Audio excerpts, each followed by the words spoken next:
Hello, I'm Laura Garcia. Welcome to Desert Diaries. Throughout our country's history, when the dark clouds of war threatened, the Silver State provided America's silver lining. Yet we often received as much as we gave. We exchanged our minerals and rare metals for a heritage rich with frontier towns, fast-growing cities, and fun seekers. In our first story, gold in the hills of Searchlight transformed a small mining camp into one of the most modern cities in America. Then Magnesium from Nevada helped conquer the Axis armies while also founding the city of Henderson. And in our last segment, a unique tour of an 1800s gold mine combines the Silver State's top two industries, mining and tourism. Now it's time to enter these stories into our Desert Diaries.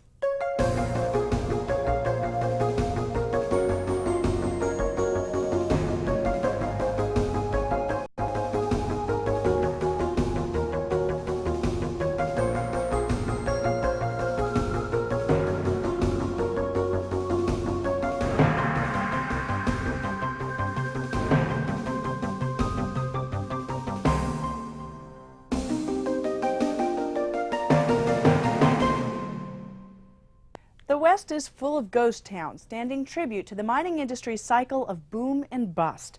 Searchlight is not one of them. Instead, this Nevada gold mining community is the camp that didn't fail.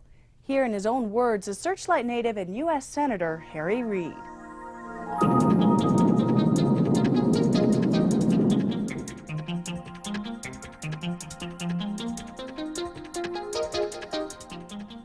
Nevada is the third largest producer of gold in the world, only behind South Africa and the Soviet Union, now Russia.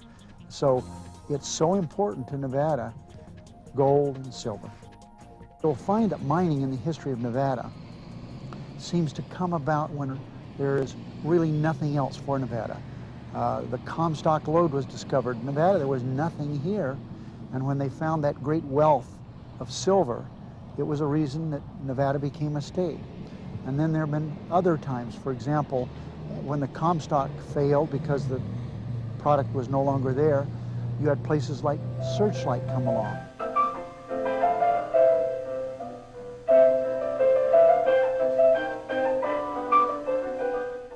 Searchlight is much like Nevada. The name of my book, Searchlight, the camp that didn't fail. And the reason I said that is that most mining camps in Nevada fail. Searchlight didn't.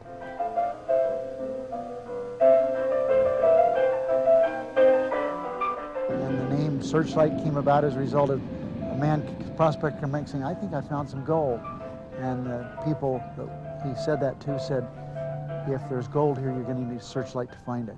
And that's how the name came about. But Searchlight, basically, there is nothing here other than gold. During the first part of the last century, from 1898 really until about 1910, Searchlight was booming. In the early part of that century, from 1900 to about 1903 or 4, it was the big mine in Nevada, big mining camp in Nevada. Searchlight is 3,600 feet high. It's cold, it snows here.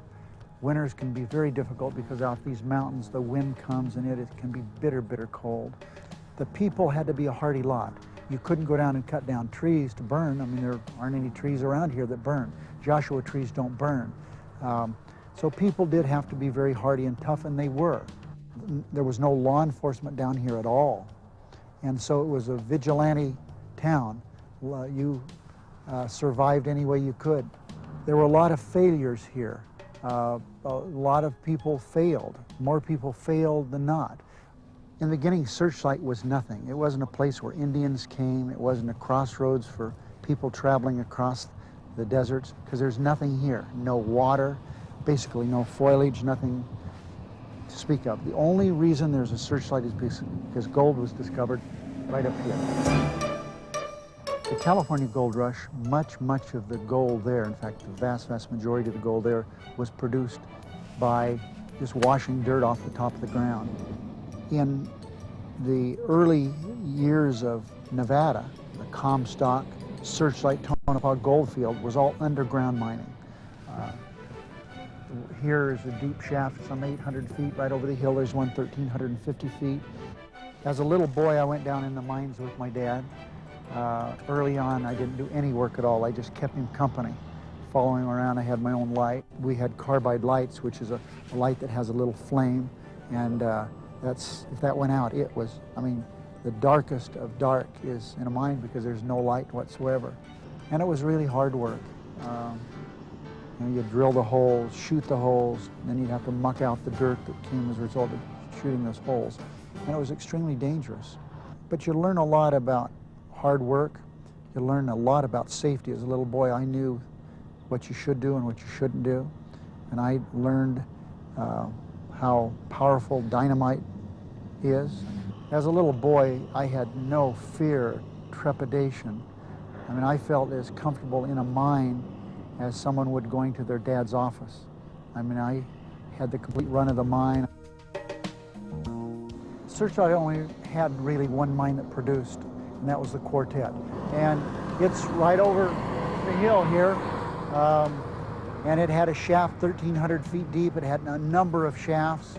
I can remember as a little boy, you could hear it, you could feel it, you couldn't hear it really caving in, because they had these huge stopes that they had mined all the gold, and it was caving in, you could hear it. But the Quartet was a world-class mine, produced huge quantities of gold. Well, millions and millions of dollars. By present value dollars, I don't know, but it would be lots and lots of money.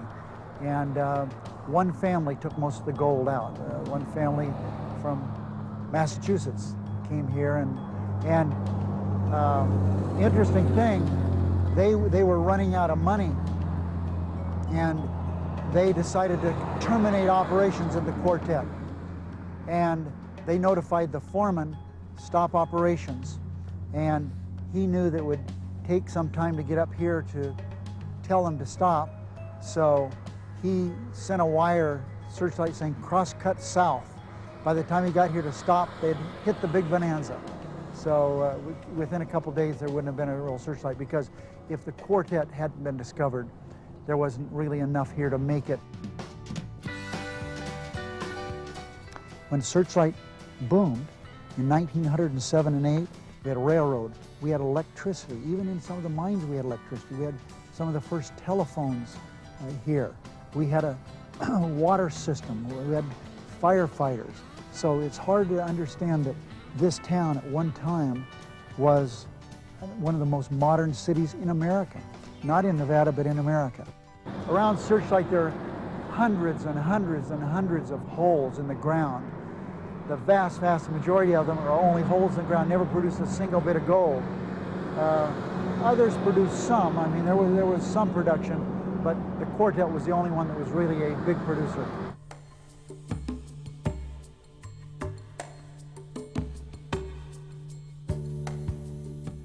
Searchlight started because of minerals being discovered here. Searchlight is in existence today because it's a crossroads to this part of the state. Any place you need to go, whether it's Laughlin, whether it's Bullhead City, whether it's Needles, whether it's LA, or whether it's Las Vegas, you have to come through Searchlight. When Searchlight was on its dying legs as far as minerals, there was always a reason to be here. Most mining camps in Nevada fail. Searchlight didn't. And it didn't fail. There was always a little bit of mining, but Searchlight was more fortunate than a lot of places. There was always a road to go through it to go someplace else. With the onslaught of World War II, there was a major shift in Nevada's mining industry. For the first time, our state became important for not just providing minerals and metals, but for actually processing them. In the 1940s, Basic Magnesium Incorporated, or BMI, became the valley's biggest employer. The town site it built for its workers would one day become the fastest growing city in America, Henderson. Here's local historian Jan Seagrave. Japan had learned how to make this metal that was so much lighter that it gave them a great advantage in their airplanes, that they could, do the dive bombs quicker and they could fly higher. And the United States desperately needed to help, produce this material for Great Britain, which was already in the war and fighting against, alone against the Axis powers. The Defense Plant Corporation was formed in 1940. We were desperately trying to get up to speed in producing this new metal, magnesium, and Nevada had everything that they needed to do this. We had Hoover Dam, which gave us the power, the water, plus, just coincidentally, a few years before, in the totally remote deserts of Nike County, they found the world's biggest deposit of the very minerals that were needed to produce this metal. 70 million tons of magnesite and brucite in Gabbs, Nevada. So in September of 1941, they broke ground. BMI stands for Basic Magnesium Incorporated. It was 10 times as big as what they had originally planned on making it, because they realized things were going to be grim, that this was right before Pearl Harbor. The plant was almost 2 miles long and almost a mile wide, and it had more steel than the Empire State Building. And to build it and finally operate it was almost 3 times the number of workers who built Hoover Dam, which of course was a colossal achievement just a few years before. Charles B. Henderson, former United States Senator, and really played a critical role in Henderson's history, and having the defense plant be built in the middle of nothing, which Henderson was basically considered a wasteland between Las Vegas, which had like 8,000 people at that time, and Boulder City was just really nothing. Of course, then it became a very patriotic duty that all the workers who flooded in from every state in the Union wanted to help, build this plant. Eventually, they had a workforce of 13,000 people. In the very beginning, it was an incredible, chaotic scene, because there was no place for all these people to live.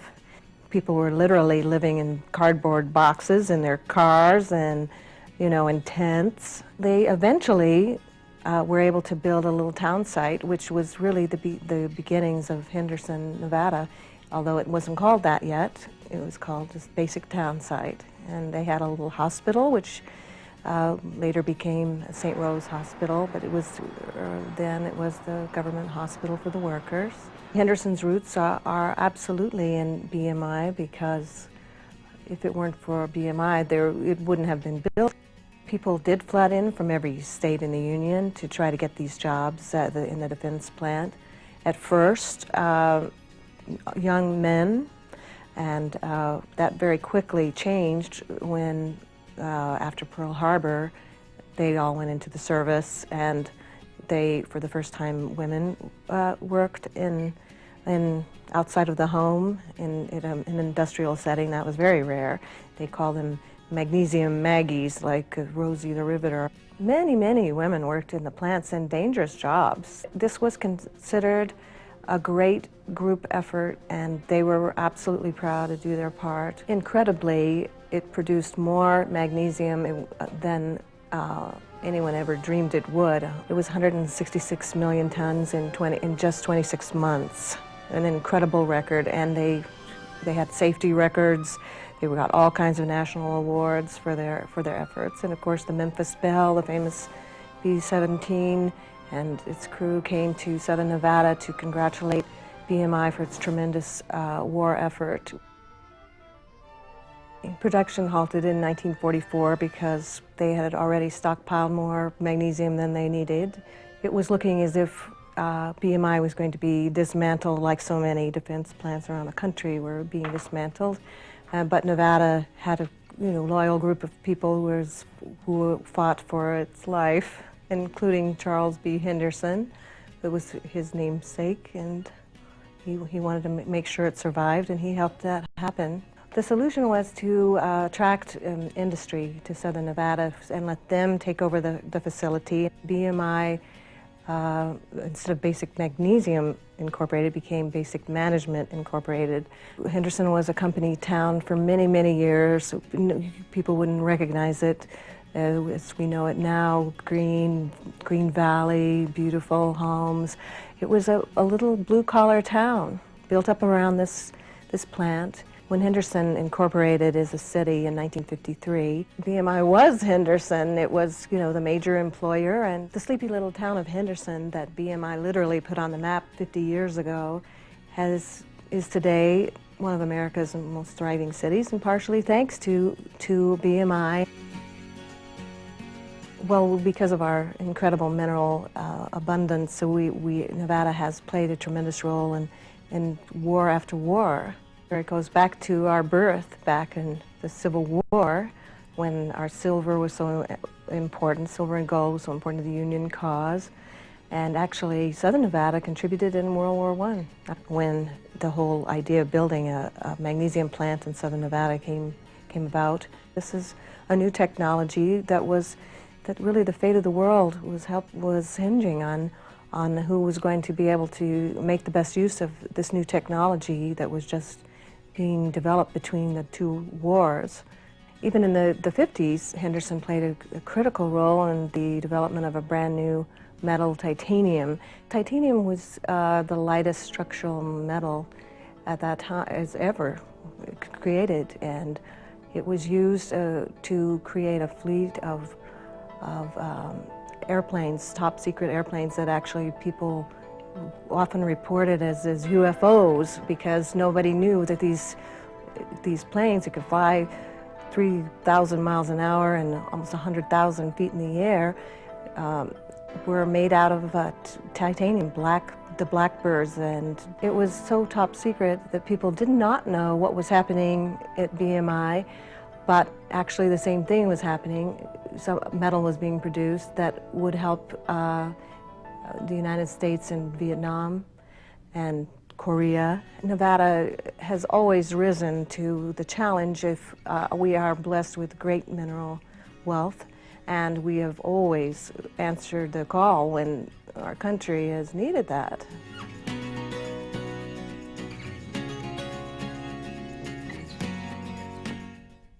World War II also had a profound impact on the oldest and richest gold mine in Nevada. It shut it down. Workers at the Chetak Mine went to war, dropping their picks and shovels on the tunnel floor. That's where the tools stayed until Tony Worley opened a buried entrance to the mine and a small business.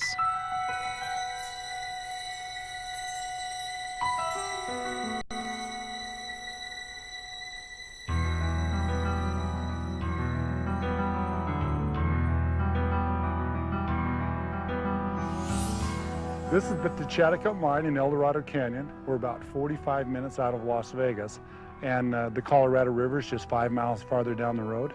And we do gold mine tours and canoeing rentals here. This is the man camp where all the miners lived. This building's original from about 1907, and that one is also. We bought it 8 years ago, and since then we've been just fixing the place up just like it was in the 1920s and 30s and 40s. In the state of Nevada, there's very few mines that you can go into that are safe. You have to have certain things in place, like you have to have emergency exits and phones and proper air ventilation. And so this is the only place in southern Nevada where you can go into a mine, especially an old gold mine like this one, being the oldest one. Other than that, you have to go up to Colorado, and those are modern day mines. So you don't get the feel like the 1800s like you do in this mine. It goes 600 feet straight down. Every 100 foot in depth is a tunnel that goes about 3/8 of a mile in length. There's a 100, 200, 300, 350, 4, 5, and 6 level. We're going to walk you in on a 200 foot level today, and you'll be able to see down 100 feet, up 100 feet, the daylight shining in from the top. You'll see the vein they chase and ladder ways where the men would climb from one level to another level. Well, it's the oldest gold mine in Clark County. In fact, all of southern Nevada was found in 1861, and back then it's the oldest, it was the richest. It's the longest lived gold mine. It's pretty special. It's what Southern Nevada was all about before Las Vegas got to it. They're 600 feet deep. They're about 3/8 of a mile in length, and overall there's over 3 miles of tunnels in it. When you're blasting only 2 feet a day, 3 miles of tunnel is quite a lot of tunnel. And they worked this mine for about 80 years. If you look up, the miners like to work up and blast down, and so they let all the rocks fall down as they blasted, and it would fall into a chute. The plug would be pulled, and all the ore would fall into a bucket or an ore cart, and a donkey would drag it out of here. All of this mine is drilled with a sledgehammer and a steel drill bit. It would take 2 miners, if you was just going down a tunnel, it would take 2 miners all day long just to drill 12 holes, pack it with black powder, blast it, and only 2 feet of rock would fall out of there a day. By the time they mucked that out of there, that's all they were expected to do per shift. Now, all the way to 1910, candles is what miners used for light. This is as much light as they had in the mine to work with. In fact, they didn't even have this much. They were only given 1 candle per man. And if they broke it in half and burned it on both ends, they would run out of light before they got their next candle. And so the miners would work in pairs because then they could kind of see, they could see better that way. Now, if you look down below you, you'll see down to the 300-foot level down there, you'll see the ore car tracks that are down there. And they would hog tie a donkey and lower him down to that elevation, and he would pull that ore cart up and down that track for months and months. The only downfall with a donkey being in a mine is that after 3 or 4 months, he'd go blind in the dark, so they had to hog tie him and bring him back up, and then they put blinders on him and take him outside and slowly open the blinders up until his eyes got used to the light again. But what we'll do now is we're gonna follow this quartz vein. You can see how it runs right down the ceiling line going down there and all the way down the wall. As you get right here, you can see the quartz vein starts again right there, and see the blackish gray looking stuff in it right there? That's what silver looks like in the raw. At today's gold values, $80 million come out of this mine in gold and silver. Part of the reason we have a lot of artifacts still here is because this entrance was partially buried and nobody could find it. And so if anybody else would have got here before us, we would have lost all these artifacts. But there's lots of ore cart tracks and ore carts themselves in there, picks and shovels, lights, dynamite boxes, all that stuff was still intact. You can feel the excitement of people come in to see it. When they first walk in and see the big opening, their personalities change right there. They're excited about what they're seeing, and because most people have never seen nothing like this. If you didn't know the history of it, it would just be a big hole and you just walk in, walk out. But as you get in here, you start telling the adventures of real things that happen in here, from the claim jumpings to dynamite accidents to the mules that pack the ore out of here, and just how mining is done in general, from the 1800s. So that's what really makes the tour, is the history from Nevada. This is actually a big part of Nevada's history, the mining part of it, and just trying to get it all put together where people can see all of these things in one place. That's the special part of it. Well, that's it for this episode of Desert Diaries. Remember, the stories we bring you are a part of your county's proud past, but Clark County's future is up to you. Thanks for watching. I'm Laura Garcia.